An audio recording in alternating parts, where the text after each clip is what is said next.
Hey everybody, it's Draconis. I am here with another Spirit Chat interview with Shirana Silverwind. Thank you for being here with us today. Thank you for having me. It's really great to be on your channel finally. Finally. Well, that's the start. Hold on, let me pull up the questions here right quick. Okay, first off, what particular path do you follow? Well, for a very long time, since I was 16, I've always followed my path with the Fae and the mystical creatures. And I did some meditations where I was physically changing. Well, actually, no, take that back. Not physically, spiritually changing with their spirits. And my spirit would actually change along with them. So it's kind of like, in my way, of a mix between fairy, Wicca, pagan, and shamanism.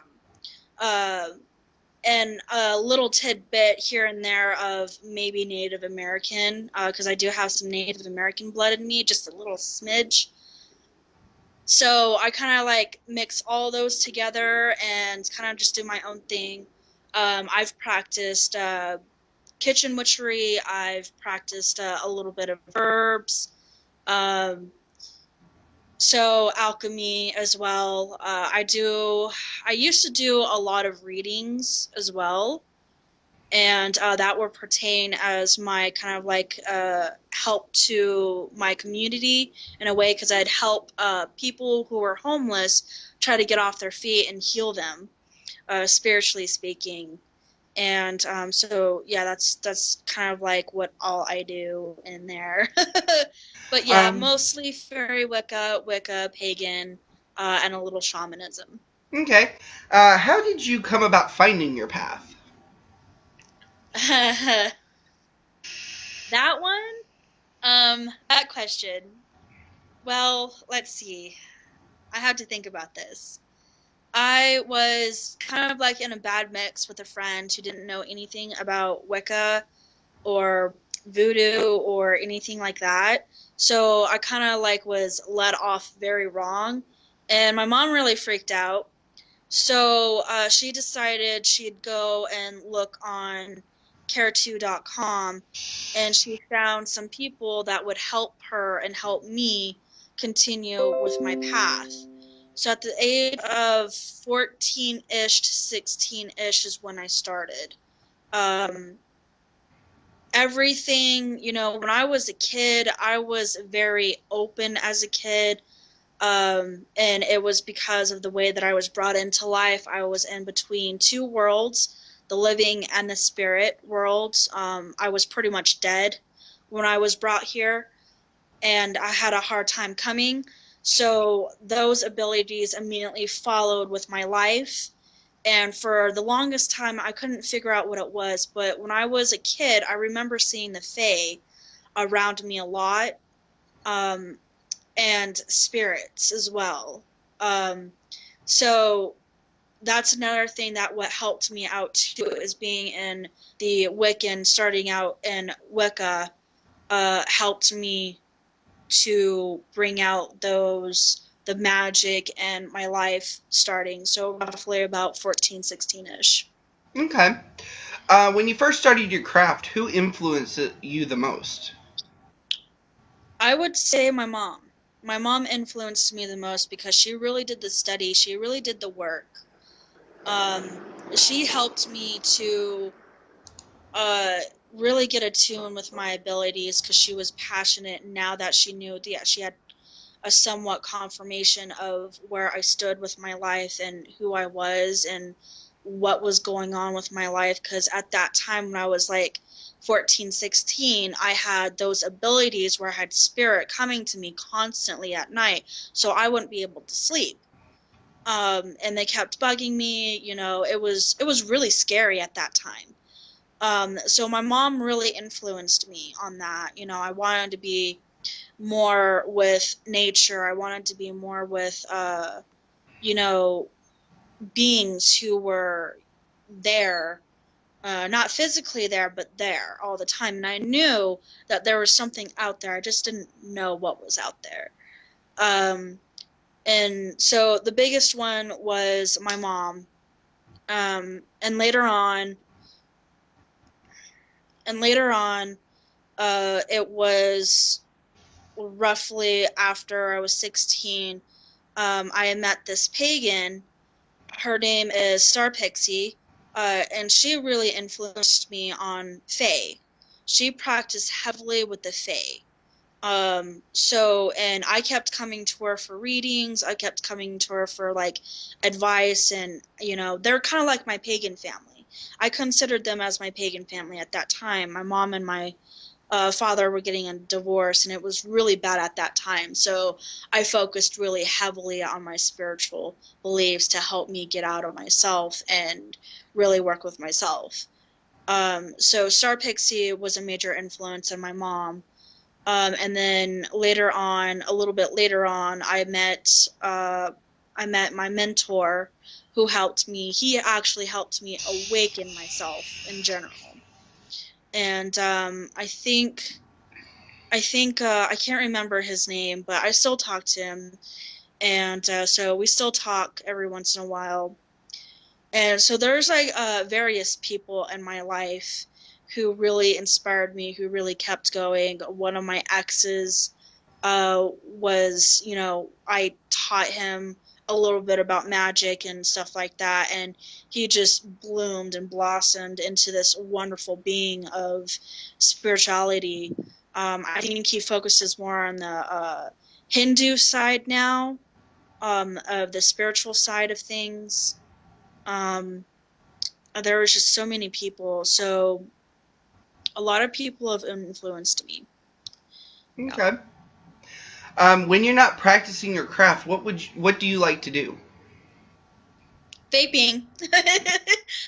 I'm a vapor now. I know that one. I've been vaping for a while now, for like a couple, like 2 weeks maybe, and it's really helped me to control my anxiety and my depression, and it's really worked for me. Also, staying off those stinkies. Really enjoy it. I really enjoy it. It's very awesome.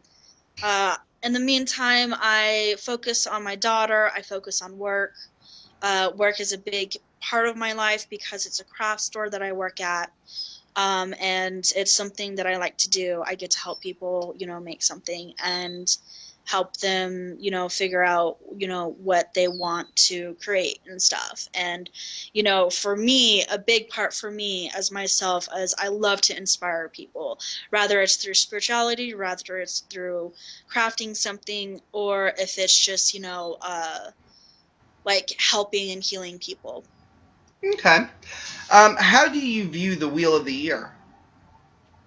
I don't necessarily follow the wheel of the year.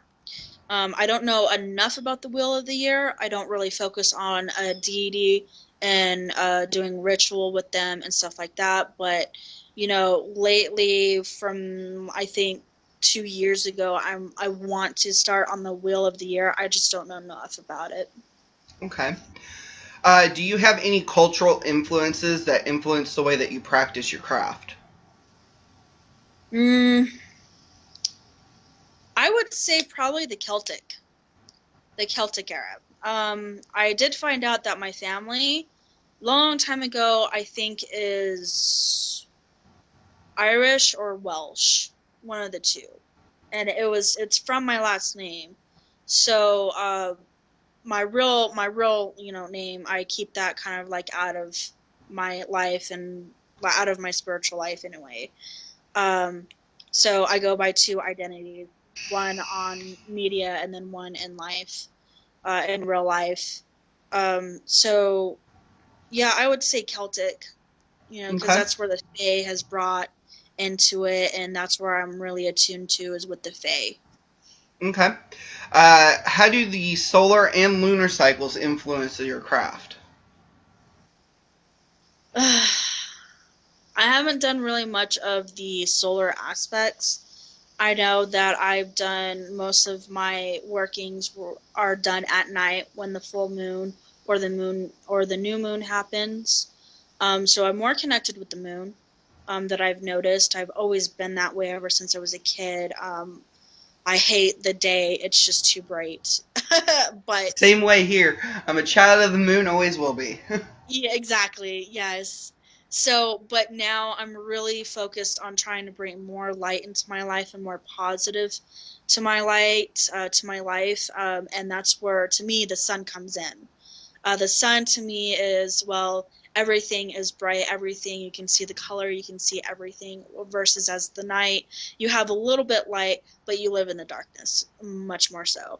I know that's not how most people see it is, but that's kind of how I see it, and a little bit I've changed that kind of aspect is lightness within the dark is pretty much what most Wiccans and pagans see that I've talked to, that I've read, actually, little bits and pieces here, is where the darkness within the light. Okay. What does the term initiation mean to you? Mm, that one is a little bit hard one because I've never done an initiation on myself before. I probably have. I just didn't know what it was called until I met you. So that would, it's kind of like making a dedication for yourself, pretty much, for your craft, um, and sticking to a plan of with your spirituality. Okay. Do you believe in the chakras and the aura? Yes, I do. Um, Without even noticing I will talk about, first I will talk about the auras, because I started, when I met Star Pixie, her husband taught me how to read auras, because I didn't have that natural ability to read auras. So he taught me how to do it. And slowly I kind of figure out how to read the auras, and I really, really do believe in that stuff. My cousin, my blood cousin, who doesn't really focus on much of the spiritual aspect of life, but she has read into Wicca and paganism. And she actually has the natural ability to see auras. And that freaks her out. I'm just like, come on, seriously? Spirits would freak you out more or less than, seeing auras around people. So I kind of was like, I wish I had your ability, because, so at the age of 16 is when I learned how to see auras. And then Yeah. later on in life, around 2012, I started noticing about the chakras. Everybody was talking about the chakras. I'm like, chakras? What's chakras? So, and it's different parts of energy in your body. And I think there's actually 7 chakras.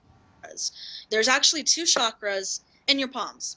And then, of course, you have the alignment of your chakras in your body. Mm-hmm. And I didn't really do much reading on that. I just kind of picked it up, and I kind of knew what chakras were. I do Okay. everything by intuition. Okay. This next question's kind of a bit of a doozy. What books would you recommend for any new witch or pagan that are just starting to either look into the craft or just starting their studies? I wouldn't necessarily look into books just yet, especially if you're brand new. Whatever I read and whatever I talked to with other different witches and pagans, non-pagans, with their spirituality, you ask questions. And then from there, pick up a book. Scott Cunningham, he's really good with books. But the thing is you have a learning disability and you can't really understand the lingua and the pagan community, then I choose something like The Idiot's Guide to Wiccan Witchcraft. That book is more of like a note guide, a short version of notes, basically talking about everything from, doing exercises to meditation to uh, picking out your traditional witchcraft that you want to do. Okay. And 2 more questions here. What advice can you give to a new witch or pagan? Ask as many questions as you may need. Always ask questions. Every answer, pretty much, that I've noticed is going to be about the same. So don't just ask simple questions. Ask really definite questions. to find those questions and actually interview people. You know, how do they feel? Like you're interviewing me. By interviewing more people, you have a more sense of what your spirituality could be, what more could interest you, and the more questions you ask, the more it will get you to learn. Okay. And in case anybody who's watching these videos would like to contact you and ask you some more questions, or even ask you questions about the craft, do you have any social media that you would feel comfortable with them contacting you through? Facebook, Shirana Silverwind. You can find Shirana Silverwind. You can post my Facebook link on there if you want. So it's Shirana and then Silverwind. And it'll bring up this whole entire thing. I really don't have much about me on there because I just kind of gave up that whole entire aspect of, well, what do I study and what is my spiritual path? So yeah, but feel free to ask me any kind of questions. If I can't answer them for you, I will do my best to find out some answers. All right. Well, thank you for being here with me. That's all the questions I have for you. So definitely thank you for being here and letting me interview you. I hope you had as much fun as I did. Oh yeah, I did. Thank you.